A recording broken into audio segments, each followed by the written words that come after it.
Welcome back to the channel where I provide regular cricket content on interesting topics.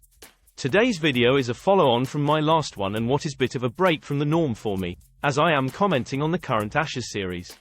Generally speaking, I make videos about, for example, the greatest of all time lists and alike, but this Ashes is too good to not comment on. As you can all imagine, I have watched as much as I possibly can and am gripped by the series. So with all that in mind, I wanted to give my player ratings so far for the series, almost like a mid-series report card. This time it's Australia's turn. David Warner, 3 out of 10. Some people may actually feel sorry for Warner, what with his constant troubles against Stuart Broad. Not me though, I'm loving it. In Warner's defense, he has made a couple of contributions thus far, which is more than can be said for 2019. But he still has only scored 141 runs at 24, so a 3 is more than appropriate. Usman Khawaja, 8 out of 10. He has turned into a right pain in the backside, and has probably been the Aussies' best bat so far. I'd never really rated him, but his performances over the past 18 months have continued into the Ashes. He's scored 356 runs at an average of 59. I'd probably give him a 9 if he wasn't so boring to watch. Marnus, 3 out of 10. Marnus came into the series the number 1 ranked bat in the world, with a spectacular record thus far in his career. Well, so far that's all gone to rat shit because he's not made a 50 yet. He's got to start a couple of times, and joking aside, he is a good player, so I am sure he'll score some runs. Still though, like Warner, he's averaging 24, so it's a 3 for you, Marnus. Steve Smith, 5 out of 10. In the scale of players I hated in the history of cricket, Smith in the 2019 series was in the top 3. He was excruciatingly annoying, crabbing across his stumps, looking awful but scoring 100 every innings. Fortunately, he's not matched that form this time round, although he did score 100 at Lords, which I begrudgingly clapped from the stands. 190 runs at 32 isn't going to cut it, I'm afraid, though, so he gets a 5. Travis Head, 7 out of 10. Owner of quite possibly the worst facial hair in cricketing history for the first 2 tests, Travis Head is a typically annoying Aussie. By that he is passionately Australian and unfortunately, quite talented. That is until you bowl at his chest, which makes him look as comfortable as a nun at an orgy. 266 runs at 44 added to a couple of wickets is a good return for Dick though, so he gets a 7. Cameron Green, 2. Australia's Ben Stokes is he? I think not. Green arrived on these shores carrying a ton of fanfare. The pundits fell over themselves to explain how he was going to be the difference maker in the series.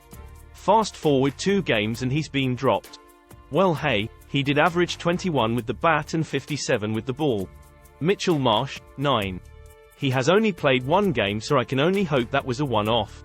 But the way he came in and dominated at Headingley made me worry that the Aussies had invented some sort of super serum.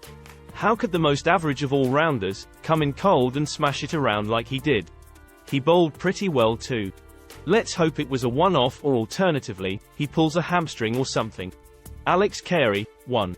The cheating, snivelling, slimeball doesn't deserve anything higher. Expletives aside, he looks like a decent keeper when he's not being a complete arse. Batting-wise, I took great pleasure in Mark Wood roughing him up. 142 runs at 24 is pretty rubbish also. Mitchell Starc, 8. The pick of the Aussie bowlers throughout the majority of the series and a threat moving forward.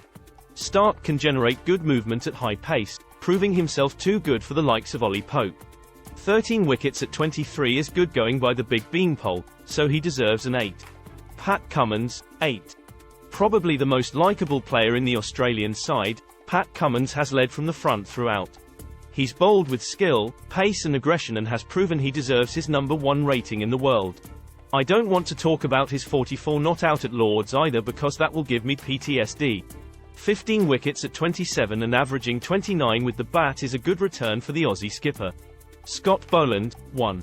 This was the guy you were pinning your hopes on. This dibbly-dobbly bore fest. In his defense, he seems like a decent bloke, so I don't want to be too mean. But let's tell it like it is, he's taken 2 wickets at 115 and can't bat to save his life. I hope he gets picked at Old Trafford. Josh Hazlewood, 4. Hazlewood has been a bit of a surprise for me, as he was probably the best on show in 2019. He may be struggling still with his fitness, but he's not looked anything like as dangerous as he was last time. 8 wickets at 33 tells a story as well. Todd Murphy, 3. You're just a shit Harry Potter, a shit Harry Potter. He's a bit forgettable to be honest. Stokes tucked into him in the first innings at Leeds, but other than that he looked decent. He will probably get another go in the series and I'll look out for him to cause trouble if the wicket is more helpful. That wraps up my mid-series player rankings for Australia. Upon reflection I think we were actually a bit hard done by to be behind to this mob. What would be probably recognised as their big guns, Smith and Marnus, have both been under par.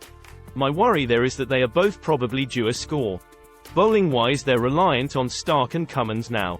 What do you think? Have I been too harsh on some? Who would be in your Aussie team for the Old Trafford game? Are you sticking with Boland or looking elsewhere? Whatever the selection decisions, I can't wait to see how the last two games play out. It'll be amazing if England can win at Old Trafford and we head to the Oval for the decider. Thank you all for watching and participating.